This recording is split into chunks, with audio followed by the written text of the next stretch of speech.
ونتوكل عليه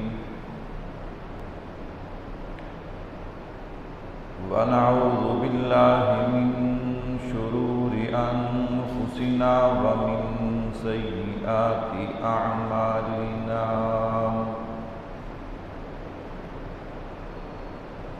من يهده الله فلا مضل له ومن يضلله فلا هادي له ونشهد أن لا إله إلا الله وحده لا شريك له ونشهد أن سيدنا ومولانا محمدا عبده ورسوله أما بعد أعوذ بالله من الشيطان الرجيم بسم الله الرحمن الرحيم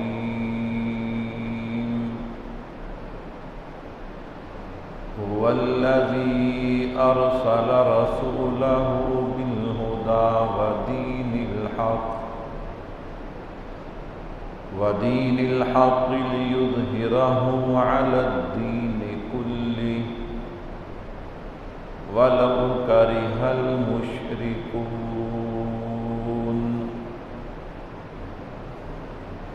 وقال تعالى في مقام آخر والسابقون الأولون من المهاجرين والأنصار والذين اتبعوهم بإحسان رضي الله عنهم ورضوا عنه وقال النبي صلى الله عليه وسلم الحسن والحسين سيدا شباب أهل الجنة اللهم صل على محمد وعلى آل محمد كما صليت على إبراهيم وعلى آل إبراهيم إنك حميد مجيد اللهم بارك على محمد وعلى آل محمد كما باركت على إبراهيم وعلى آل إبراهيم إنك حميد مجيد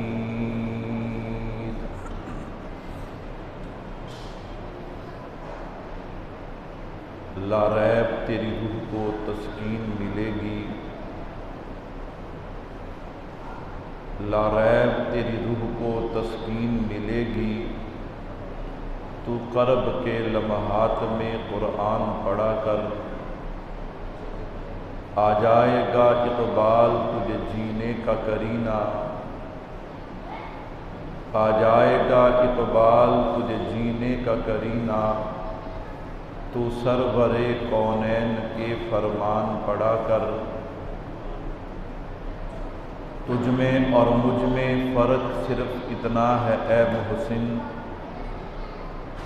تجھ میں اور مجھ میں فرق صرف اتنا ہے اے محسن تیرا کچھ کچھ حسین ہے میرا سب کچھ حسین ہے یہ درس کربلا کا ہے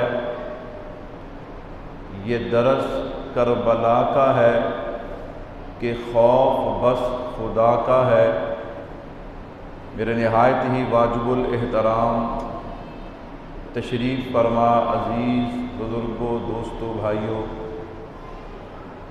محرم الحرام کا مقدس مہینہ اور آپ حضرات کے علم میں ہے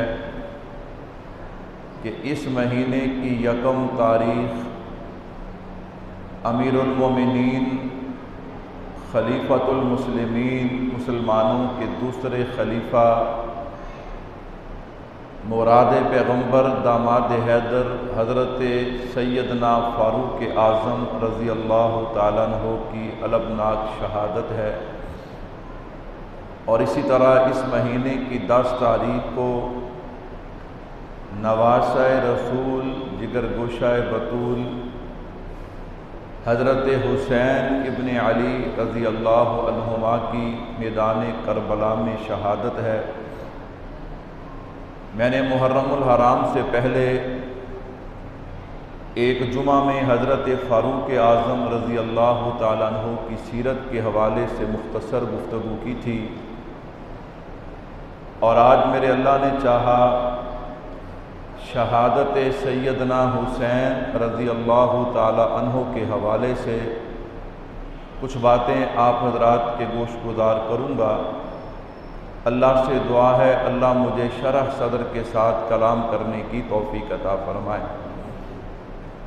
حضرات محترم، ہمارے ہاں عموماً یہ ہوتا ہے کہ جب شہادت حسین رضی اللہ تعالیٰ عنہ پہ پروگرام ہو تو ہمارے گفتگو کرنے والے حضرات آپ کے فضائل پہ اور پھر مختصر واقعہ کربلا پہ گفتگو کر کے اپنی بات کو ختم کر دیتے ہیں، اور اس میں بھی ان کی کوشش ہوتی ہے کہ وہ خود بھی روئیں اور لوگوں کو بھی رلائیں۔ میں اس بات کا انکار نہیں کرتا کہ فضائل حسنین کریمین پہ گفتگو نہیں ہونی چاہیے، بلکہ ہمارا نظریہ ہے کہ حسنین کریمین کے فضائل بیان کرنا بھی عبادت ہے، اور سننا بھی کیا ہے؟ عبادت ہے۔ میں یہ نہیں کہتا کہ واقعہ کربلا کا ذکر ہو اور جب ان پہ جو ظلم و ستم ہوا اس ظلم کو سن کر انسان کی آنکھ میں آنسو نہ آئیں، میں اس بات کا بھی انکار نہیں کرتا، لیکن غم ہو یا خوشی ہو ہم ہر حال میں حضرت حسین رضی اللہ تعالیٰ عنہ کے نانا کی شریعت اور سیرت کے پابند ہیں۔ ہماری خوشی بھی حضور کے طریقے پہ ہے اور ہمارا غم بھی حضور کے طریقے پہ ہے، تو قصہ مختصر فضائل بھی بیان ہونے چاہیے، شہادت بھی بیان ہونی چاہیے، لیکن جس مقصد کے لیے حضرت حسین رضی اللہ تعالیٰ عنہ نے اتنی بڑی قربانی دی ہے اس مقصد پہ بھی نظر ہونی چاہیے۔ کیا خیال ہے جی، ہونی چاہیے کہ نہیں ہونی چاہیے؟ تو میں ان تمام چیزوں کو سامنے رکھتے ہوئے حضرت حسین رضی اللہ تعالیٰ عنہ کی شہادت، واقعہ کربلا اور واقعہ کربلا کا پس منظر اور اس پس منظر کے ساتھ جڑی ہوئی بہت ساری چیزیں ان کو کھول کے آپ حضرات کے سامنے بیان کروں گا، تاکہ شہادت بھی سمجھ آئے، واقعہ کربلا بھی سمجھ آئے، پس منظر بھی سمجھ آئے، اور اس کے ساتھ ساتھ عقیدہ بھی سمجھ آئے اور عقیدت بھی، تاکہ پتہ چلے کہ حضرت حسین رضی اللہ تعالیٰ عنہ کے حوالے سے ہمارا عقیدہ کیا ہے، اور پتہ چلے کہ ان سے ہماری عقیدت کیا ہے۔ اللہ رب العزت سے دعا ہے اللہ مجھے شرح صدر کے ساتھ کلام کرنے کی توفیق عطا فرمائے۔ شور زیادہ تھوڑا ہلکا جب کم کرنا، آپ حضرات کی توجہ چاہیے۔ میں انشاءاللہ العزیز ساتھ ساتھ حضرت حسین کے فضائل بھی ذکر کرتا جاؤں گا، چونکہ وقت مختصر ہوتا ہے اور میرے ذمہ عقیدت سے زیادہ عقیدے کو بیان کرنا ہے، تو میں اپنی بات کا آغاز کرنے جا رہا ہوں۔ واقعہ کربلا آپ بڑے بڑے خطباء سے سنتے ہیں، بڑے بڑے اہل علم سے سنتے ہیں، آج اس طالب علم سے بھی سماعت فرمائیے۔ اور میں شروع میں کہہ دوں، کوئی بندہ یہ کہے یہ میری اپنی تحقیق ہے، یہ میری اپنی بات ہے، میرے بھائی یہ میری بات نہیں، یہ میرے اکابرین کی تحقیق ہے، یہ باتیں میرے اکابرین کی ہیں۔ ہمارے لیے اتنا اعزاز کافی ہے کہ ہم اپنے بڑوں کی باتیں نقل کرتے ہیں. کہہ دو الحمدللہ. آج کل عموماً ایسا ہوتا ہے، باتیں بڑوں کی ہوتی ہیں، لوگ صرف عوام میں اپنے نمبر بنانے کے لیے یہ میری تحقیق ہے، یہ میری بات ہے. میں نے کہا ہمارے لیے اتنا اعزاز کافی ہے، ہم اپنے بڑوں کی باتیں نقل کرتے ہیں. توجہ کیجئے گا، واقعہ کربلا پس منظر اور اس کے ساتھ جڑی ہوئی بہت سی باتیں آغاز کلام کرنے جا رہا ہوں. حضرت عثمان غنی رضی اللہ تعالیٰ عنہ کی شہادت ہوئی. اب جتنی آپ حضرات کی توجہ ہوگی مجھے اتنا ہی بات سمجھانا آسان ہوگا، اور میری کوشش ہوگی میں بات سناؤں نہ، میں بات سمجھاؤں. اگرچہ طالب علم ہو، چھوٹا ہو، لیکن میرے اللہ کی رحمت شامل حال ہوئی تو بات انشاءاللہ سمجھ آئے گی. حضرت عثمان غنی رضی اللہ تعالیٰ عنہ کی شہادت ہوئی. آپ کی شہادت کے بعد فتنوں نے سر اٹھایا، یہودیوں نے دل کھول کے سازشیں کی ہیں. ایسی سازشیں کی کہ مسلمانوں کی تلواریں آپس میں ٹکرائی ہیں. مسلمان آپس میں ایک دوسرے کے سامنے کھڑے ہو گئے. اب یہ لمبا سفر ہے جو شہادت عثمان غنی رضی اللہ تعالیٰ عنہ سے شروع ہوتا ہے، اور پھر جب حسنین کریمین نے اپنے والد محترم کے منبر پہ حضرت امیر معاویہ رضی اللہ تعالیٰ عنہ کو بٹھایا اور بٹھا کے ان کے ہاتھ پہ بیعت کی ہے، یہاں آ کر یہ سفر اختتام پذیر ہوتا ہے. لیکن آج کی مجلس میں میں اس سفر کو چھیڑوں گا نہیں. یہ جو درمیان کے حالات ہیں ان پہ گفتگو نہیں کروں گا. اس کا مطلب یہ نہیں کہ میں نے بھی باقی خطباء کی طرح آنکھیں بند کر کے اس دور سے گزر جانا ہے. ہم نے سنانا ہے. کیوں؟ اگر اس دور کو نہیں سنائیں گے تو اس وقت تک عقیدہ سمجھ نہیں آئے گا. میرے اللہ نے چاہا شہادت حسین عنوان پورا ہوگا، اس کے بعد میں عنوان شروع کروں گا عظمت صحابہ، مدح صحابہ، اس میں مشاجرات صحابہ. آج لوگ کہتے ہیں نا او جی حضرت علی رضی اللہ تعالیٰ عنہ کے مقابلے میں حضرت امیر معاویہ رضی اللہ تعالیٰ عنہ آئے، جنگ صفین ہوئی.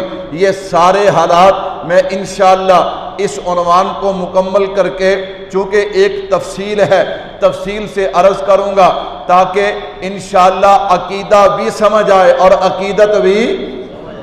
ہم عقیدے والے بھی ہیں، ہم عقیدت والے بھی ہیں، ہم عقیدہ بھی نہیں چھوڑتے، عقیدت بھی. عجیب بات ہے، آپ نے کسی آدمی کے بارے میں کوئی رائے قائم کرنی ہو تو پہلے آپ اس سے ملیں، اس کی بات سنیں، پھر فیصلہ کریں. پھر کیا کریں؟ لوگ ہم سے پوچھتے نہیں ہیں اور ہمارے بارے میں فیصلے کر دیتے ہیں. میں نے کہا سنو بھائی، انشاءاللہ دل و دماغ بھی روشن ہوں گے اور آنکھیں بھی کھلیں گی جب ہمارا عقیدہ اور عقیدت دونوں سنو گے. حضرت عثمان غنی رضی اللہ تعالیٰ عنہ کی شہادت کے بعد مسلمانوں کی تلواریں آپس میں ٹکرائیں. پھر حضرت امیر معاویہ رضی اللہ تعالیٰ عنہ کا دور خلافت چلا ہے. کتنے سال چلا؟ پوری توجہ سے سننا. 19 سال 3 مہینے. میں نے کہا یہ میرے محبوب کے اللہ اکبر دور سے لے کے اب تک هو الذی ارسل رسولہ بالہدی ودین الحق لیظہرہ علی الدین کلہ. آج لوگ کہتے مولوی صاحب حضرت ابو بکر صدیق، حضرت عمر فاروق، حضرت عثمان غنی، حضرت علی المرتضیٰ رضوان اللہ علیہم اجمعین، ان میں سے کسی پہ اتنے اعتراض نہیں ہوتے جتنے اعتراض حضرت امیر معاویہ رضی اللہ تعالی عنہ پہ ہوتے ہیں. میں نے کہا بھائی یہ سبھی کے سبھی اعتراض یہودیوں کے ہیں، اور یہودیوں کی جو ٹھکائی امیر معاویہ نے کی ہے کسی اور نے. جڑا جنی ٹھکائی کرے گا تکلیف بھی تو انی ہوئے گی نا. میں نے کہا بھائی آپ دور حکومت اٹھا کے دیکھو، 19 سال 3 مہینے سنیوں کھڑے کہاں پہ ہو. تمہیں تو پتہ ہی نہیں کہ بات کہاں سے کرنی ہے اور کہاں سے نہیں کرنی. توجہ رکھیے گا. میں نے اس لیے عرض کیا نا، میں محض واقعہ واقعہ آپ حضرات مجھ سے زیادہ جانتے ہوں گے، میں آپ کے چند آنسو نکال کے بات سنا کے بات ختم کر دوں۔ عقیدہ کون بتائے گا؟ عقیدت کون بتائے گا؟ کیا اس منبر پہ بیٹھ کے صرف اپنا شعلہ نوائی دکھانی ہے، اپنے علم کا اظہار کرنا ہے؟ یہ جتنے لوگ تمہیں سننے کے لیے آتے ہو، کل یوں نہ ہو آج تو یہ عقیدت سے جوتے سیدھے کرتے ہیں، کل قیامت والے دن ان کا ہاتھ اور تمہارا گریبان ہو۔ اللہ اس مولوی نے تو ہمیں عقیدہ بتایا نہیں، اس لیے اللہ کا شکر ہے ہم عقیدہ بناتے نہیں، ہم عقیدہ بتاتے ہیں لیکن چھپاتے ہیں، ہم عقیدہ چھپاتے نہیں۔ توجہ رکھنا، حضرت امیر معاویہ رضی اللہ تعالیٰ عنہ نے 64,65,000 مربع میل، کہہ دو سبحان اللہ، اتنی بڑی سلطنت، اتنی بڑی سلطنت، اور اس سلطنت پہ پرچم لہرایا ہے تو محمد مصطفیٰ کا لہرایا ہے صلی اللہ۔ تکلیف یہ ہے، یہ جو اعتراضات ہوتے ہیں نا، اعتراضات، تکلیف یہ ہے، اور ہو بھی کیوں نہ 64,65,000 مربع میل، او بھائیو کہنا آسان ہے، خیر آپ کے دور خلافت کے آخری ایام ہے، پس منظر سننا، 40 آدمیوں کی جماعت کوفہ سے چلی ہے، حضرت امیر معاویہ رضی اللہ تعالیٰ عنہ کے پاس آئی اور آ کر کہنے لگے، امیر المومنین آپ کے زندگی کے آخری ایام ہیں، پتہ نہیں کب موت کا بلاوا آ جائے، اگر معاملہ اسی طرح رہا تو محسوس یہ ہوتا ہے وہی حالات جو پہلے پیدا ہوئے تھے دوبارہ پیدا ہوں گے، مسلمانوں کی تلواریں پھر آپس میں ٹکرائیں گی، کوئی کہے گا یزید کو تخت پہ آنا چاہیے، کوئی کہے گا حضرت حسین رضی اللہ تعالیٰ عنہ کو آنا چاہیے، کوئی کسی اور کا مطالبہ کرے گا۔ آپ امت کو خون ریزی سے بچائیے، آپ امت کو لڑائی سے بچائیے، اور آپ یوں کیجئے اپنی جگہ پہ یزید کو تخت نشین کر دیجئے، اپنا جانشین بنا کے اس کی بیعت شروع کر دیجئے۔ یہ 40 آدمی کوفہ سے آئے اور انہوں نے آ کر مشورہ دیا، حضرت امیر معاویہ رضی اللہ تعالیٰ عنہ نے صرف انہی کے مشورے کو نہیں لیا، آپ نے اپنے جو خواص تھے نا ان لوگوں سے مشورہ شروع کر دیا، کسی نے کہا جانشین بنا دیجئے، کسی نے کہا جانشین نہ بنائیے، فیصلہ یہ ہوا کہ جانشین بنا دینا چاہیے۔ اب یہاں پہ توجہ رکھنا، جانشین بنا دینا چاہیے، کیوں بنا دینا چاہیے؟ حضرت امیر معاویہ رضی اللہ تعالیٰ عنہ کا جو نقطہ نظر تھا، جو انہوں نے اجتہاد کیا، ان کی نظر اس بات پہ تھی کہ میں چلا جاؤں اور پھر مسلمانوں میں دوبارہ لڑائی ہو، خون ریزی ہو، پھر تلواریں نکلیں، اس سے اسلام کا نقصان ہوگا، میں چاہتا ہوں کہ میرے بعد دوبارہ مسلمانوں کا نقصان ہے۔ یہ نقطہ نظر تھا، اگر کوئی اور نقطہ نظر ہے تو پیش کرو، اور میں نے کہا پیش کرنا ہے تم نے بحیثیت مسلمان، کیا پیش کرنا ہے؟ نہیں سمجھے، کیا پیش کرنا ہے بحیثیت؟ کسی کی باتیں نہیں، وہ جن کی ٹھکائی ہوئی ہے نا ان کی باتیں نہیں، اپنی باتیں پیش کرو، اپنی تاریخ پیش کرو، کرو پیش۔ میں نے کہا بھائی یہ حضرت امیر معاویہ رضی اللہ تعالیٰ عنہ کا اجتہاد تھا، میں قربان جاؤں، اللہ کا شکر ہے بزرگوں کے جوتے سیدھے کرنے کی قسم کی وجہ سے اللہ نے ان عنوانات کو ہم پہ کھولا ہے، ہم تو اس پہ گھنٹوں گفتگو کر سکتے ہیں۔ سنو، یہ حضرت امیر معاویہ رضی اللہ تعالیٰ عنہ کا اجتہاد تھا۔ کیا اجتہاد تھا؟ یہ نہیں کہ وہ حضرت حسین رضی اللہ تعالیٰ عنہ کو نعوذ باللہ کم سمجھتے تھے، اپنے بیٹے کو ترجیح دیتے تھے۔ میں نے کہا کوئی سنی یہ بات نہیں کہتا، جب سنی یہ بات نہیں کہتا تو پھر کسی سنی کی زبان پہ یہ بات بھی آنی، سوچا تو کرو یہ بات آ کہاں سے رہی ہے، یہ بات آ کہاں سے رہی ہے۔ صاف ستھرا پانی ہو، اس میں کوئی گندی نہر شامل کرتا نہیں، بولتے اس میں کوئی گندی نہر شامل کرتا، تو پھر صاف ستھرے چلتے جا رہے ہو، جب کوئی اعتراض آئے تو دیکھ تو لیا کرو یہ میری صاف ستھرائی کو خراب نہ کر دے، کیا نہ کر دے۔ یہ میری صاف ستھرائی کو خراب نہ کر دے۔ اعتراض زبان سے لانے سے پہلے سوچا کرو، خیر توجہ رکھنا، بات لمبی نہ ہو جائے۔ اب حضرت امیر معاویہ رضی اللہ تعالیٰ عنہ نے کیا اجتہاد کیا ہوتا ہے اسے بھی سمجھ لو۔ ترمذی شریف کی روایت ہے، ابو داؤد میں بھی موجود ہے، حضرت معاذ ابن جبل، سب کہہ دو رضی اللہ تعالیٰ، کو آپ نے حضور نے گورنر بنایا یمن کا، رخصت کرنے لگے نا، ان کو سواری پہ سوار کیا۔ معاذ لوگ مسئلہ پوچھنے آئیں گے، کیسے بتائے گا؟ اللہ کے نبی میں قرآن سے بتاؤں گا۔ کہاں سے بتاؤں گا؟ اچھا معاذ اگر قرآن میں نہ ہوا، پتہ چلا سارے مسئلے قرآن میں، آج کچھ اپنے آپ کو اہل قرآن کہتے ہیں، کہتے جی اور کسی چیز کی ضرورت نہیں، اللہ کا قرآن ہے بس، ہمیں کچھ نہیں چاہیے۔ حضور فرما رہے ہیں اگر قرآن میں، اور ہمارا نظریہ ہے کہ حضور بغیر مقصد کے بات کرتے، کیا خیال ہے کرتے یا نہیں کرتے؟ آج آپ نے زیادہ بولنا ہے، میں نے کم بولنا ہے، کہو انشاءاللہ، کیونکہ بات عقیدے اور عقیدت کی ہے۔ عقیدہ آپ کا بھی ہے، میرا بھی ہے، عقیدت آپ کی بھی ہے اور میری بھی۔ میرے بھائیو توجہ رکھنا، اللہ کرے یہ ٹائم والی پابندی نہ ہو تو مزہ پھر آئے، ہاں مزہ پھر آئے، اللہ آپ کو جزا دے۔ کوشش کریں گے اپنے وقت میں بات کو سمیٹیں۔ میرے بھائیو توجہ رکھنا، حضرت امیر معاویہ رضی اللہ تعالیٰ عنہ نے اجتہاد کیا۔ اجتہاد کسے کہتے ہیں؟ فرمایا معاذ فیصلہ کیسے کرے گا؟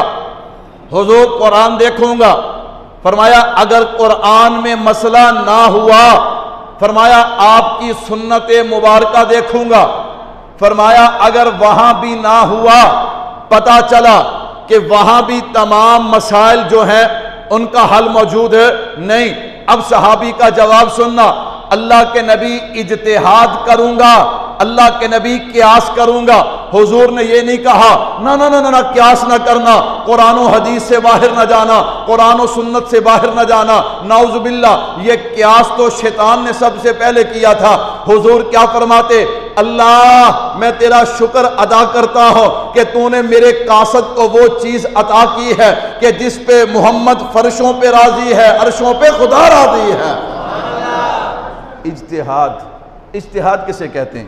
ایک ایسا مسئلہ کہ جس کا ذکر نہ قرآن میں ہے نہ حدیث میں ہے، لیکن اس جیسا ملتا جلتا مسئلہ قرآن اور حدیث میں ہے، تو مجتہد جو صاحب علم ہوتا ہے وہ وہاں سے دلیل لے کے اس پہ حکم لگاتا ہے۔ میں اس کی مثال دوں گا تو بات سمجھنا آسان ہوگی۔ حدیث مبارکہ میں ہے، اگر مکھی تمہارے سالن میں، چائے میں گر جائے تو تم کیا کرو؟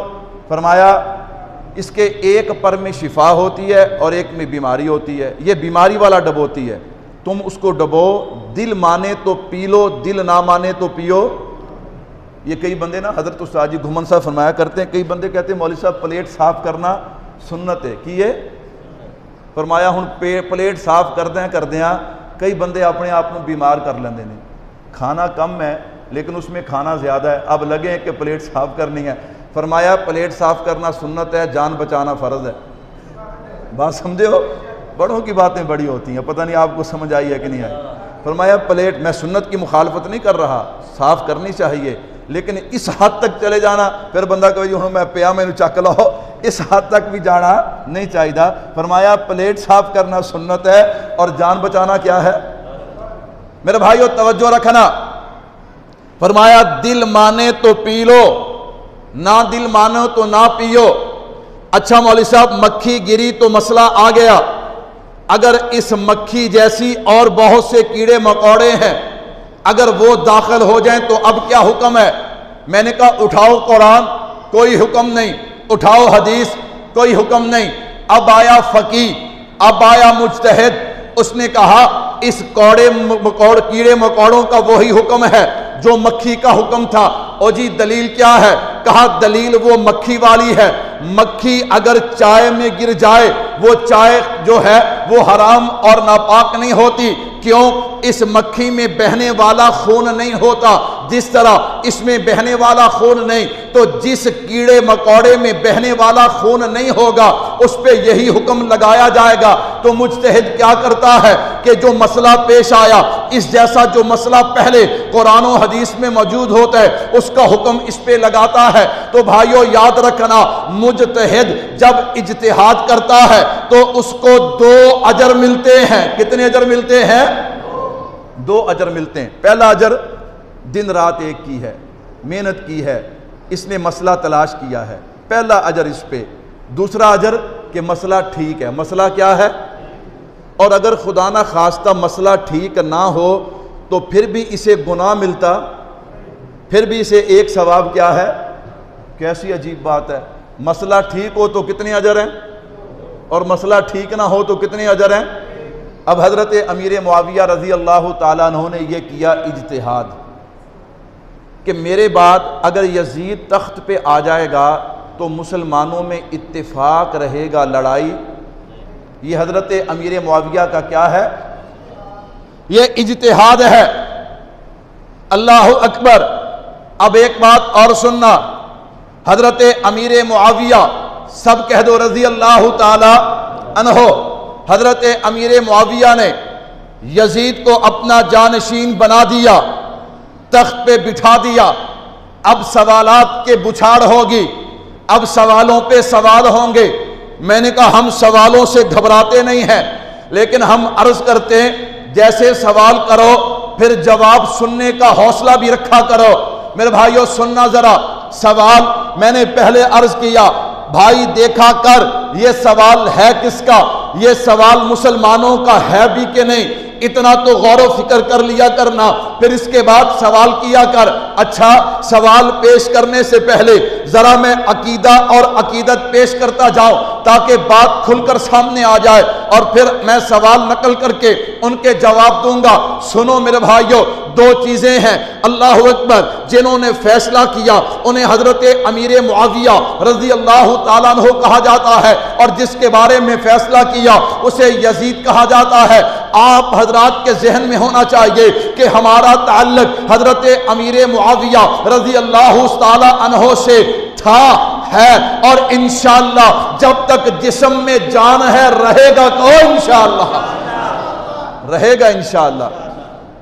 نمبر 2، یزید سے ہمارا تعلق نہ تھا نہ ہے اور نہ اللہ قیامت تک ہمارے خاندان میں سے کسی کا بنائے، کہہ دو بے شک۔ تو پھر مجھے کھل کے کہنے دینا، ہم وکیل یزید کے نہیں ہیں۔ میں نے کہا تھا نا یہ کچھ لوگ خود فیصلہ کرتے ہیں، آپ پہ تکڑیاں توڑ دینے، ساڑھے نہ گل کرنا۔ میں نے کہا آنکھوں میں آنکھیں ڈال کے بات کر، عقیدہ میرا اور فیصلے تو کرتا پھرتا ہے۔ میں نے کہا سنو بھائیو سنو، ہم یزید کے وکیل نہیں ہیں، ہم حضرت امیر معاویہ کے وکیل ہیں، اور یاد رکھو ہم یہ وکالت کرتے رہیں گے۔ تم نے ہمیں چیک کر کے دیکھ لیا، ہم نے اس پہ مال بھی قربان کر دیا ہے، جانیں بھی قربان کر دی ہیں، وکالت کرتے تھے، انشاءاللہ کرتے رہیں گے انشاءاللہ۔ پہلی بات سمجھ آئی، ہم کس کے وکیل ہیں؟ حضرت امیر معاویہ۔ نمبر 2، دوسری جگہ حضرت حسین رضی اللہ تعالیٰ اور یزید۔ یاد رکھنا ہم حضرت حسین کو حق پہ سمجھتے ہیں، یزید کو حق پہ سمجھتے۔ کتنے فیصلے ہو گئے؟ 2۔ تیسری ہم دعا کرتے ہیں، اللہ قیامت والے دن ہمارا حشر حضرت حسین کے ساتھ کرنا، کہہ دو آمین۔ ابھی بھی کسی کو شک ہے تو کرے،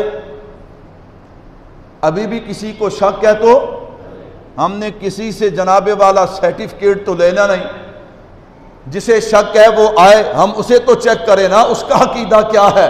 خیر میرے بھائیوں، سوال آ رہا ہے، حضرت امیر معاویہ رضی اللہ تعالیٰ عنہ نے یزید کو جانشین کیوں بنایا؟ یزید کو جانشین کیوں بنایا؟ میں نے کہا سوال آپ نے سن لیا، اب سوال سے پہلے میں بطور تمہید اصول بیان کرنے چلا ہوں، اس اصول کو بھی ذہن نشین کر لو۔ میرے بھائیوں، ہر چیز کا ایک مقام اور مرتبہ ہوتا ہے، ہر چیز کا ایک اعتبار اور اعتماد ہوتا ہے۔ کیا مثال کے طور پہ ہمارے خونی رشتے، والد بھی خونی رشتہ ہے، والدہ بھی خونی رشتہ ہے، بھائی بھی خونی رشتہ ہے، بہن بھی خونی رشتہ ہے، پھپھی بھی خونی رشتہ ہے، دادا بھی خونی رشتہ ہے، بیٹا بھی خونی رشتہ ہے، بیٹی بھی خونی رشتہ ہے۔ میں نے کہا بھائی یہ جو سارے خونی رشتے ہیں کیا ان سب کا مقام ایک ہے؟ نہ، باپ کا اپنا مقام ہے، ماں کا اپنا مقام ہے، بھائی کا اپنا مقام ہے، بہن کا اپنا مقام ہے، بیٹے کا اپنا مقام ہے، دادا کا اپنا مقام ہے، پھوپھی کا اپنا مقام ہے۔ تو پتہ چلا ہر کسی کا مقام مرتبہ اپنا اپنا ہوتا ہے۔ اللہ کا واسطہ اس عقیدے کو آج سمجھ لینا، یہ عقیدہ میں آپ کو سمجھا رہا ہوں، آپ انشاءاللہ آگے کئی لوگوں تک اس عقیدے کو بتاؤ اور سمجھاؤ گے، انشاءاللہ آپ کی نجات بھی ہو جائے گی، میری نجات بھی ہو جائے گی، کہو انشاءاللہ۔ اب ذرا سمجھیے گا، لوگ اس پہ بڑے، اللہ معاف فرمائے ناراض نہ ہونا، میں تنقید نہیں کرتا، جس بندے نو سورت فاتحہ بھی نہیں آندی، کیا نہیں آتا؟ سورت فاتحہ بھی نہیں آتی، وہ اعتراض کر دے حضرت امیر معاویہ، میں کہا صدقے جاواں، معیار تو دیکھو نا، معیار تو دیکھو۔ خیر میں نے کہا اب دیکھو، ایک قرآن ہے، کیا ہے؟ ایک میرے محبوب کا فرمان ہے، کتنی چیزیں ہو گئیں؟ نمبر 3 اقوال صحابہ، کتنی ہو گئیں؟ نمبر 4 تاریخ ہے، نمبر 4 کیا ہے؟ اصل میں یہ 5 چیزیں، یہ جو دوسری چیز ہے نا میرے محبوب کا فرمان، اس کی 2 قسمیں ہیں۔ اس کی کتنی قسمیں ہیں؟ ایک حدیث وہ ہے جسے متواتر کہتے ہیں، ایک جسے کیا کہتے ہیں؟ حدیث متواتر کیا ہوتی ہے؟ کہ جس کو ہر دور میں اتنے بندے نقل کرنے والے ہوں کہ ان کا جھوٹ پہ جمع ہونا کیا ہو؟ محال ہو۔ مثال کے طور پہ اللہ محفوظ فرمایا یہاں پہ مسجد کے گیٹ پہ واقعہ ہو جائے، سینکڑوں بندے دیکھنے والے ہوں، تو کوئی بندہ پوچھے یار یہ جو واقعہ ہوا ہے اس پہ دلیل کیا ہے؟ آپ کہیں گے اتنے 100 بندے دیکھنے والے تھے، اتنے 100 بندے، کیا مطلب ہے؟ کہ اتنے بندوں نے دیکھا ہے، یہ بات جھوٹ ہو سکتی؟ اور جب آپ کہیں گے ایک بندے ویکھیا ہے، 2 ویکھیا ہے، 3 ویکھیا ہے، تو پھر ذہن میں آئے گا ہو سکتا ہے یہ بات کیا ہو؟ تو حدیث کی 2 قسمیں، نمبر 1 حدیث متواتر، حدیث متواتر اسے کہتے ہیں جس کے ہر دور میں اتنے بندے نقل کرنے والے ہوں کہ جھوٹ پہ جمع ہونا ان کا محال ہو۔ نمبر 2 یہ خبر واحد ہے۔ خبر واحد کی کئی قسمیں ہیں۔ خبر واحد کا مطلب یہ ہے کہ اتنے لوگ نہ ہوں، کہیں 1 راوی ہو، کہیں 2 راوی ہوں، کہیں 3 راوی ہوں، تو علماء نے اس کی 2 قسمیں بنائی۔ کتنی قسمیں بنائی؟ آپ نے پریشان نہیں ہونا، بات سمجھ آئے گی انشاءاللہ۔ میرے بھائیو توجہ رکھنا، نمبر 1 قرآن، نمبر 2 حدیث متواتر، نمبر 3 خبر واحد، یہ بھی حدیث کی قسم ہے، نمبر 4 اقوال صحابہ، نمبر 5 تاریخ۔ میں نے کہا جس طرح باپ اور بیٹا ایک نہیں، جس طرح بیٹا اور بیٹی ایک نہیں، بہن اور بھائی ایک نہیں، اسی طرح یہ 5 چیزیں جو ہیں ان کا مقام اپنا اپنا ہے۔ قرآن کا اپنا مقام، حدیث متواترہ کا اپنا مقام، حدیث خبر واحد کا اپنا مقام، اقوال صحابہ اور تاریخ کا اپنا مقام ہے۔ اب ذرا علماء کا اصول سمجھنا، اللہ کرے یہ بات آپ کو سمجھ آ جائے، اگر سمجھ آ گئی تو انشاءاللہ شان امیر معاویہ بھی سمجھ آ جائے گی، کہہ دو انشاءاللہ۔ اب قرآن ہے نا، قرآن میں کوئی حکم آ گیا، یہ جو حدیث متواتر ہے نا، اگر یہ قرآن کے مخالف آ جائے، یہ کیا آ جائے؟ تو علماء فرماتے ہیں اس کی وجہ سے قرآن کا حکم تبدیل کر دیں گے، اس کی وجہ سے قرآن کا حکم کیا کر دیں گے؟ کیوں؟ یہ جو قرآن ہے نا، اس کی دلیل بھی یہ ہے کہ یہ متواتر ہے، اس کی دلیل بھی یہ ہے یہ متواتر ہے، دونوں ہم پلہ ہو گئے، ہم وزن ہو گئے۔ لیکن اگر ایک بات قرآن میں ہے اور ایک بات خبر واحد میں آ جائے تو پھر اس کی وجہ سے ہم قرآن کا حکم تبدیل، کوئی بات سمجھ آئی؟ لوگ کہتے ہیں نا مولوی پتہ نہیں کی پڑھتے پڑھاندے نے، ایسی درسگاہاں جب ہے کیا پڑھتے پڑھاندے ہیں، اللہ اکبر۔ تم کہتے ہو نا جس نے 4 انگریزی کی کتابیں پڑھ لی بڑا پڑھا لکھا، میں نے کہا علماء کے ساتھ مقابلہ کر کے دیکھ، تم تو تھوڑی سی تشریح حدیث کی سن رہے ہو اور تمہارے دماغ بند ہو رہے ہیں، پتہ نہیں مولوی صاحب کیا کہہ رہے ہیں، اور مولوی سارا دن پڑھتے پڑھاندے نے، کہہ دو سبحان اللہ۔ یہ جو خبر واحد ہے نا، جس کا راوی کبھی ایک ہے، کبھی دو ہے، کبھی تین ہے، اس کی وجہ سے قرآن کا مقابلہ ہو سکتا؟ کیا مطلب ہے؟ اب قرآن کریم میں حکم ہے کہ اگر عورت بالغ ہونا اپنی مرضی سے نکاح کرنا چاہے تو کر سکتی ہے، کرنا چاہے تو۔ حدیث میں آ گیا کہ جس نے بغیر ولی کے، بغیر والدین کے نکاح کیا اس کا نکاح باطل ہے، اس کا نکاح کیا ہے؟ اب قرآن اور کہہ رہا ہے، حدیث اور کہہ رہی ہے۔ ہم نے حدیث دیکھی تو خبر واحد تھی، ہم نے کہا بھائی اس کا مسئلہ یہ ہے کہ ہم اس میں تعویل کریں گے، کوئی راستہ نکالیں گے، اگر راستہ نہ نکلا تو انکار کر دیں گے۔ کیا کر دیں گے؟ اس کا قرآن کے مقابلے میں انکار کر دیں گے۔ میرے بھائیوں، آپ اس بات کو ذرا ذہن میں بٹھائیے، اگر قرآن کے مقابلے میں حدیث خبر واحد آ جائے تو ان کا آپس میں مضمون ٹکرا جائے، ہم درمیانہ راستہ نکالیں گے، اگر راستہ نہ نکلا تو حدیث کا کیا کر دیں گے؟ انکار کر دیں گے۔ اللہ اکبر۔ اب میں آپ سے پوچھنا چاہتا ہوں کہ اگر قرآن کے مقابلے میں خبر واحد آ جائے اور تعویل نہ ہو، انکار کر دیں گے، اگر قرآن کے مقابلے میں تاریخ آ جائے تو پھر کیا خیال ہے؟ میں نے کہا یہی میں بتانا چاہتا ہوں، ہر چیز کا اپنا مقام ہے۔ اگر قرآن کے مقابلے میں تاریخ آئے گی، ہم درمیانی راستہ نکالیں گے، نکل آیا تو ٹھیک ہے، اگر نہ نکلا تاریخ کا انکار کر دیں گے۔ اگر حدیث کے مقابلے میں تاریخ آ گئی، ہم درمیانی راستہ نکالیں گے، نکل آیا تو ٹھیک ہے، وگرنہ تاریخ کا انکار کر دیں گے۔ کیوں؟ ہمارا ایمان تاریخ پہ نہیں ہے، ہمارا وہ ایمان جو ہے یا تو قرآن پہ ہے یا مصطفیٰ کے فرمان پہ ہے۔ کوئی گال بھی سمجھ آئی یا نہیں آئی؟ قرآن کے مقابلے میں خبر واحد حدیث آ جائے کہ جس کے راوی کم ہوتے ہیں، اگر وہ آ جائے تو ہم تعویل کرتے ہیں۔ ہم کیا کرتے ہیں؟ تعویل کرتے ہیں، راستہ نکالتے ہیں، راستہ نہ نکلے تو انکار کر دیتے ہیں۔ کیا خیال ہے اگر قرآن کے مقابلے میں تاریخ آ جائے؟ جن کو سمجھ آئی یار وہ تو بولو، میں نے تھوڑا جاتے حوصلہ ہوئے نا بھی میری گل کسی نے سمجھ آئی ہے، مانو گے؟ اچھا، اب جو تم سوال کرتے ہو یہ سوال قرآن کے ہیں؟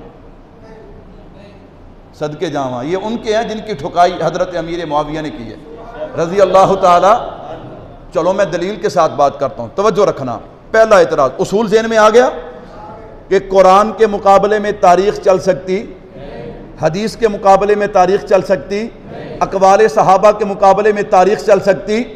آؤ تاریخ دانو، اگر تم بعد نہ آئے ہم تم اتنا ذلیل کریں گے تم اپنے آپ کو بھی بھول جاؤ گے، تاریخ کو بھی بھول جاؤ گے۔ کہہ دو انشاءاللہ۔ تمہارا فلسفہ، تم تاریخ کو لے کے اور تاریخ لکھنے والے اللہ معاف فرمائے ان کو ذرا تلاش تو کرو، ان کو تلاش تو کرو۔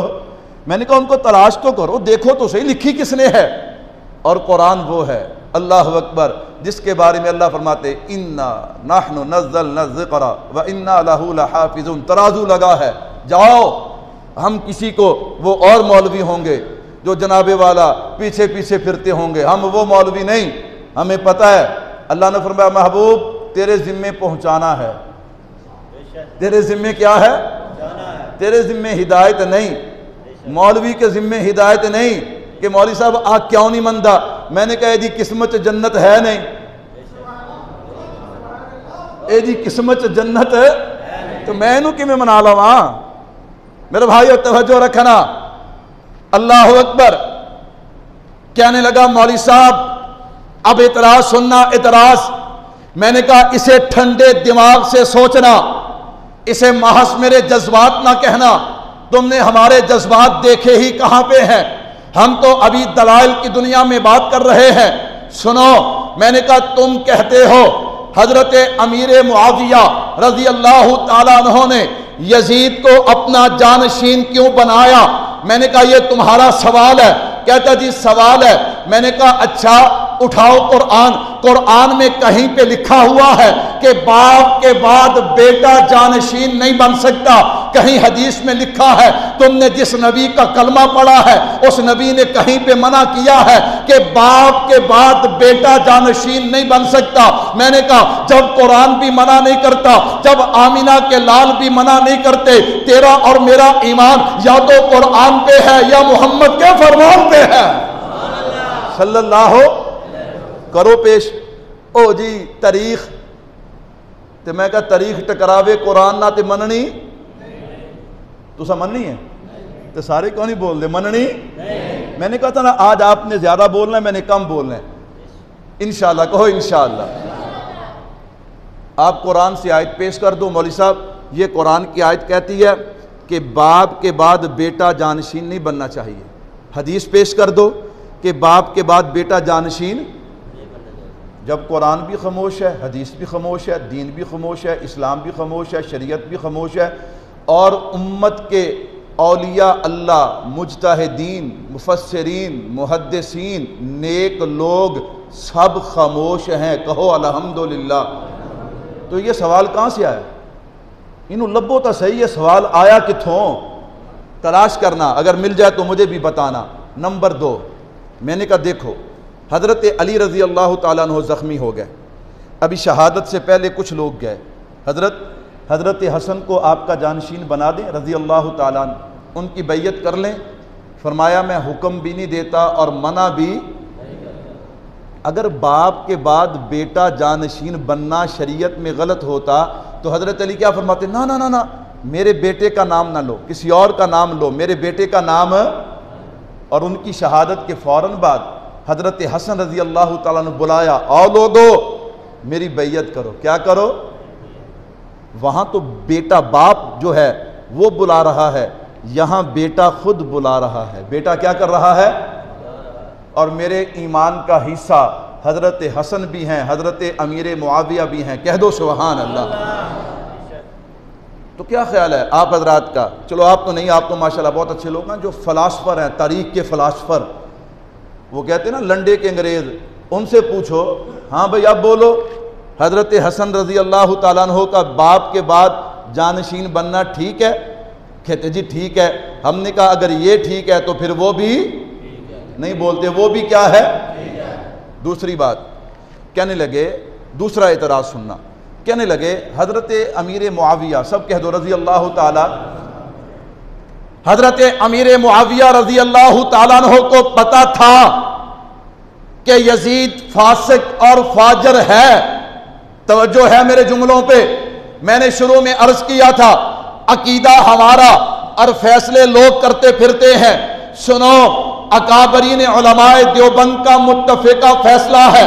حضرت نانوتوی کو لے لو، حضرت گنگوہی کو لے لو، حضرت تھانوی کو لے لو، حضرت حسین احمد مدنی کو لے لو، حضرت لاہوری کو لے لو، قاری محمد طیب کاشمی کو لے لو، ہاں جناب مولانا یوسف بنوری کو لے لو، حضرت مولانا مفتی محمد شفیع رحمت اللہ علیہ کو لے لو. میں نے کہا اسی طرح حضرت مولانا محمد یوسف لدھیانوی شہید رحمہ اللہ، ان تمام بزرگوں کو لے لو. یہ سارے بزرگ اس بات کے قائل ہیں کہ یزید فاسق بھی تھا، فاجر بھی تھا، ظالم بھی تھا اور شرابی. میرے بزرگ تو یزید کو پلید لکھتے ہیں. کیا لکھتے ہیں؟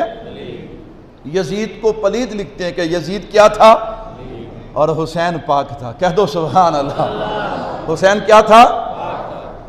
یزید پلید کیوں ہے؟ یزید فاسق فاجر کیوں ہے؟ اس کی حضرت اکاڑوی رحمت اللہ علیہ نے 3 چیزیں بیان کی ہیں. کتنی؟ کہ 3 وجہ سے ہمارے اکابرین جو ہیں وہ یزید کو پلید مانتے ہیں، اس کو فاسق اور فاجر مانتے ہیں. حضرت وہ 3 چیزیں ذرا ہمیں بھی بتا دیں تاکہ ہم بچ جائیں. ہم کیا ہیں؟ کیا خیال ہے؟ بچنا چاہیے کہ نہیں بچنا چاہیے؟ ہونے پہلی گل تے وہ جڑے تاریخ والے فلاسفر نے نا سارے اڑ جانے نے. فرمایا پہلی وجہ بے نمازی تھا. یزید کیا تھا؟ ہوں ٹلے ٹلے بول دے. انشاءاللہ اللہ توفیق دے گا. کہو انشاءاللہ. یہ زبانی کلامی حسینی بننا بڑا آسان ہے، عملی طور پہ حسینی بننا بڑا مشکل ہے بھائی. نعرے مارنے تے دیوبندیاں تے فتوے لانے بڑے سوکھے نے. نمبر 1 فرمایا بے نمازی تھا. نمبر 2 فرمایا موسیقی بڑے شوق سے سنتا تھا. موسیقی، اچھا موسیقی میں کیا ہوتا ہے؟ ایک تو وہ الفاظ ہیں اور ساتھ کیا ہے؟ مجھے نہیں ابھی تک سمجھ آئی او ساز جیڑا موسیقی چ حرام ہے او قوالی چ حلال کیویں ہو گیا؟ بات سمجھو؟ تنقید نہیں ہے، تنقید نہیں ہے. ہر بات کو تنقید پہ نہ لے جایا کرو. تنقید تنقید. میں نے کہا ہمارے ذمے عقیدہ بتانا اور بتاتے رہیں گے. کہو انشاءاللہ. آپ بھی اس پہ تھوڑا سا غور کریں، ریسرچ کریں. اس میں دو چیزیں، ایک تو وہ بول جو الفاظ ہوتے ہیں، ٹھیک ہو گیا. نمبر دو، یہ گانا موسیقی کیوں حرام ہے؟ وہ جو ساز، طبلے، باجے، چمٹے، ڈھول. میں نے کہا یہ کون سی روایت ہے؟ اور پھر الزام ولیوں پہ لگاتے ہو، الزام ولیوں پہ لگاتے ہو. اللہ سمجھنے کی توفیق عطا فرمائے. یہ مسئلہ حل تو کرو نا کہ وہ ساز جو گانے میں حرام تھا قوالی میں حلال کیسے ہو گیا؟ قوالی میں محفل سما کیا تھی؟ حضرت اجمیری کی. چونکہ میں حضرت اجمیری کا خادم ہوں، میرا سلسلہ حضرت اجمیری سے ملتا ہے. سنو، ان کی محفل سما یہ تھی کہ سننے والے، سنانے والے سب باوضو ہو کے آتے تھے. کہو سبحان اللہ. چرسا سوٹا لا کے نہیں آندے سی، باوضو ہو کے آندے سی. اور پھر ایک بندہ کھڑا ہو کے نبی کی نعت پڑھتا تھا. کہہ دو سبحان اللہ. وہ حضرت اجمیری کی محفل سما ہمارے پاس ہے. آج بھی ہمارے سٹیجوں پہ حمد بھی ہوتی ہے، نعت بھی ہوتی ہے. کہہ دو سبحان اللہ. اب وقت ہو گیا، بس میں بات کو سمیٹوں. مجھے تو یوں محسوس ہوتا ہے، میری تو کوشش تھی کہ 2 جمعوں میں سمیٹ لوں، لیکن مجھے نظر آتا ہے یہ کئی جمعے لگیں گے. آپ سنیں گے انشاءاللہ. آج بات کو مکمل کر لو. کہتا مولوی صاحب یزید فاسق فاجر، پہلی علامت بے نمازی اور موسیقی کا دلدہ، موسیقی سننے والا، ہر وقت گانے والی عورتوں کی جماعت اس کے ساتھ رہا کرتی تھی. اس نشانی کو ذہن میں لے جانا اور سوچنا کہ ہمارے عمل یزید والے ہیں کہ حضرت حسین رضی اللہ تعالی عنہ والے ہیں. نمبر 2 فرمایا اس کی فسق کی دوسری وجہ یہ کربلا کے شہداء کا قاتل ہے. کہتے جی کیسے قاتل ہے؟ اس نے تو حکم نہیں دیا. ہم نے کہا جب اسے پتا چلا تو اس نے ابن زیاد شمر کسی کو بھی سزا نہیں دی ہے، اس لیے ہم اسے ان کے قتل سے بری سمجھتے نہیں ہیں. نمبر 3 واقع حرا، اس نے مکہ کی بھی توہین کی ہے، مدینے کی بھی. اس لیے ہم یزید کو فاسق بھی سمجھتے ہیں، فاجر بھی سمجھتے ہیں. سوال یہ تھا حضرت امیر معاویہ رضی اللہ تعالیٰ عنہ نے پھر اپنا جانشین کیوں بنایا؟ اس مسئلے کو سمجھنا میرے بھائیوں. اللہ کرے یہ بات میں سمجھانے میں کامیاب ہو جاؤں. میں نے کہا بھائی تاریخ اٹھا کے دیکھو. تاریخ کہتی ہے کہ جب تک یزید تخت پہ نہیں آیا تھا اس وقت تک اس کا فسق کھلا نہیں تھا. اس کا فسق جو ہے وہ کھلا فاسق تھا، فاجر تھا. لیکن حضرت امیر معاویہ کو اس بات کا علم رضی اللہ تعالی. کہنے لگا جی کیسے ہو سکتا ہے؟ میں نے کہا آج نہیں ہوتا، کتنا ترقی یافتہ دور ہے، کتنا ترقی یافتہ دور ہے. بیٹا کہتا ابا جی میں جلسہ سنن چل رہا ہے. دیکھدہ فلم ہے، دیکھدہ کی ہے، موبائل ٹچ کیوں لیا ہے؟ او جی مولوی عبدالقدوس دا بیان سننا ہے تو پتہ نہیں وچ کی ویکھدا ہے. اب باپ بیچارے کو کیا پتا، باپ کو تو نہیں نہ پتا. میں نے کہا حضرت امیر معاویہ رضی اللہ تعالیٰ عنہ کو نہیں پتا تھا. کہتا مولوی صاحب اس پہ قرآن کی دلیل پیش کر، اس سے حدیث پیش کر. میں نے کہا میں کروں گا اس پہ قرآن بھی پیش، میں کروں گا اس پہ حدیث بھی پیش، لیکن میں پہلے تجھ سے پوچھنا چاہتا ہوں یہ جو واقعہ ہے، واقعہ یہ واقعہ قرآن میں ہے یا حدیث میں ہے؟ کہتے یہ واقعہ تاریخ میں ہے. میں نے کہا تیری عقل پہ ماتم کرو، اور جب واقعہ تاریخ میں ہے قرآن اور حدیث میں نہیں ہے تو پھر دلیل بھی تو تاریخ سے آئے گی نا، قرآن اور حدیث سے نہیں آئے گی. جس تاریخ میں یہ لکھا ہوا ہے کہ حضرت امیر معاویہ نے یزید کو اپنا جانشین بنایا، اسی تاریخ میں لکھا ہوا ہے کہ حضرت امیر معاویہ کو اس بات کا علم نہیں تھا کہ یزید فاسق اور فاجر ہے. اب ذرا عقیدہ سن، اللہ کی قسم اگر حضرت امیر معاویہ کو پتا ہوتا کہ یزید فاسق اور فاجر ہے تو آپ اسے کبھی بھی جانشین بناتے؟ کہتا جی کیوں؟ میں نے کہا آج دیکھ اللہ تجھے 2 بیٹے دے. کتنے دے؟ اللہ 4 دے، اللہ 6 دے. جب تو دیکھے نا اب میں دنیا کے کام نہیں کر سکتا، اب میں نے پگڑی اپنے کسی بیٹے کے سر پہ رکھنی ہے، پھر آپ دیکھتے ہو ان 5 میں سے اچھا کون ہے، نکما کون ہے. میری پگڑی اس 4تھے نمبر والے پہ رکھ دو. یار یہ بڑے تو 3 ہیں. کہتے یہ نااہل ہیں، ان میں صلاحیت نہیں، یہ میرا کاروبار لے کے چلیں، میری تجارت لے کے چلیں، میرے خاندان کو لے کے. یہ نکمے ہیں، ان میں گناہ ہے، ان میں عیب ہے. یہ جو 4تھے نمبر والا ہے نا یہ بڑا سمجھدار ہے. یہ کیا ہے؟ میں نے کہا چھڈو بابا جی کیوں لڑائی پاندی ہو, اے وڈے دے سر تے رکھو. اس نے کہا ٹھہر مولوی, میری تربیت ہوئی ہے. میں نے کہا تھا نا میں قرآن پیش کروں گا. کیا کہتا ہے؟ ٹھہر مولوی, میری تربیت ہوئی ہے. میں نے کہا جی کس نے کی ہے؟ کہتا ہے میرے والد نے کی ہے, میری ماں نے کی ہے, میرے خاندان کے بزرگ نے کی ہے. میں نے کہا اچھا, تیرا باپ تربیت کرے, تیری ماں تربیت کرے, تو غلط کے سر پہ پگڑی نہیں رکھتا. سن, امیر معاویہ رضی اللہ تعالیٰ عنہ کی تربیت نہ باپ نے کی ہے نہ ماں نے کی ہے, اس نے کی ہے جسے امام الانبیاء کہا جاتا ہے. اب بول, تو نے کس سے کہانی سنے؟ تو نے سنا آواز آندھی ہے. میں نے کہا آواز نہیں آندھی, یہاں دلیل آتی ہے. یہاں کیا آتی ہے؟ دلیل آتی ہے, دلیل آتی ہے. اللہ اکبر. اور ساڈے بھی کئی مولویوں نے نواں کام پھڑیا, روو رواو تے لوکاں دیاں جیباں خالی کرو, صدقے جاواں. میں نے کہا ظلم سنتا ہے نا بندہ, آنکھ میں آنسو کا آ جانا کوئی حرج نہیں ہے. اپنوں کا, اور پھر وہ تو ہمارے اپنوں سے بڑھ کر اپنے ہیں جنہیں حضور کا خاندان کہا جاتا ہے. لیکن یہ نیت رکھ کے کہ رونا بھی ہے تے روانا بھی ہے تے مقصد وچ کی ہے. میرے بھائیو توجہ رکھنا, اللہ کرے تسی رون روان نو چھڈ کے دلیلاں دے پیسے دینے شروع کرو. گل ٹھیک ہے یا غلط ہے؟ ایک کام اوکھا ہے. میرے بھائیو توجہ رکھنا, توجہ.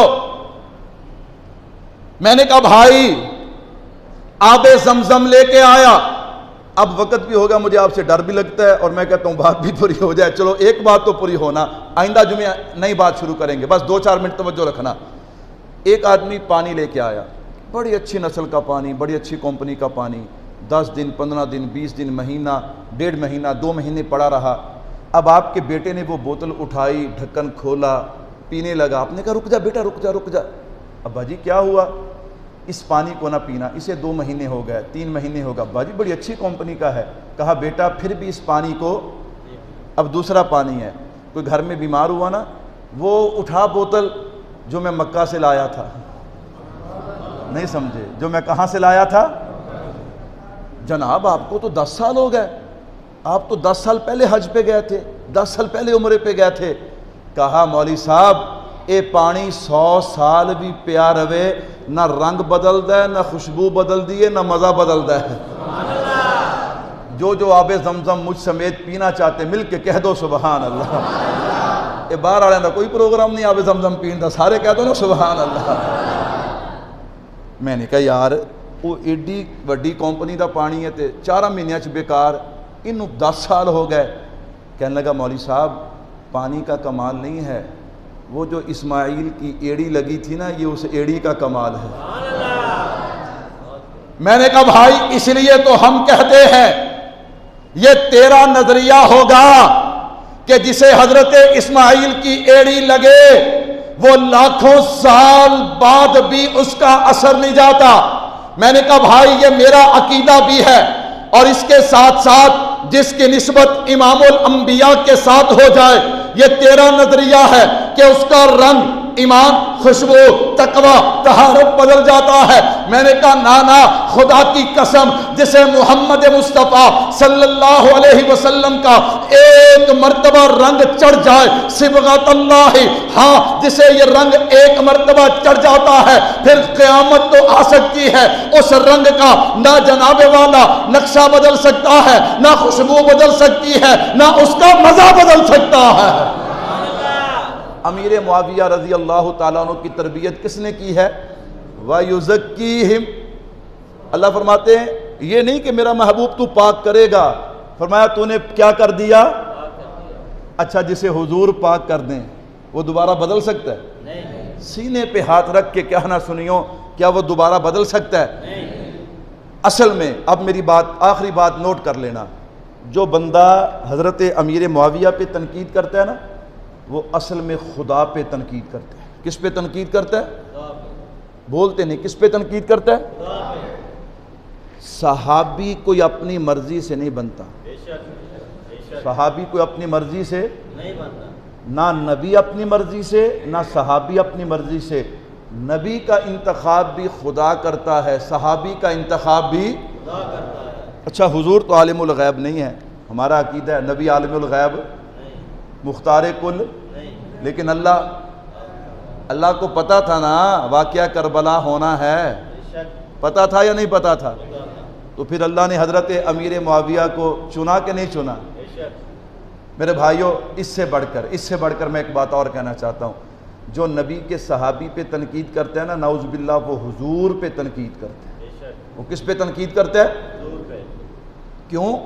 شاگرد صحیح نہیں پڑھے گا، قصور استاد کا ہے، مرید غلطی کرے گا، پیر کا قصور ہے، بیٹا اگر اس کی تربیت ٹھیک نہیں تو والدین کا قصور ہے۔ میں قربان جاؤں، صحابی اپنی مرضی سے صحابی نہیں بنتا، انتخاب خدا کرتا ہے، نکھارنے والے کو محمد مصطفیٰ کہا جاتا ہے۔ حضور فرماتے ہیں میں نے ان کی کمال تربیت کر دی ہے، اور ہم کیا کہتے ہیں؟ نہیں میرے محبوب، نعوذ باللہ تیرے فلاں یار کے اندر کیے۔ میرے بھائیوں توجہ کیجیے گا، حضرت امیر معاویہ رضی اللہ تعالیٰ عنہ کو علم نہیں تھا کہ یزید فاسق اور فاجر ہے۔ اگر علم ہوتا آپ اسے کبھی اپنا جانشین نہ بناتے۔ حضرت امیر معاویہ رضی اللہ تعالیٰ عنہ کو اس بات کا قطعاً علم نہیں تھا، اور میں نے شروع میں عرض کیا تھا اس بات کو اچھی طرح سے نشین کر لو، ہم یزید کے وکیل نہیں، ہم وکیل کس کے ہیں؟ حضرت امیر معاویہ کے ہیں رضی اللہ تعالیٰ عنہ۔ میرے اللہ نے چاہا آئندہ جمعہ یہیں سے بات کا آغاز کریں گے، اللہ عمل کی توفیق عطا فرمائے۔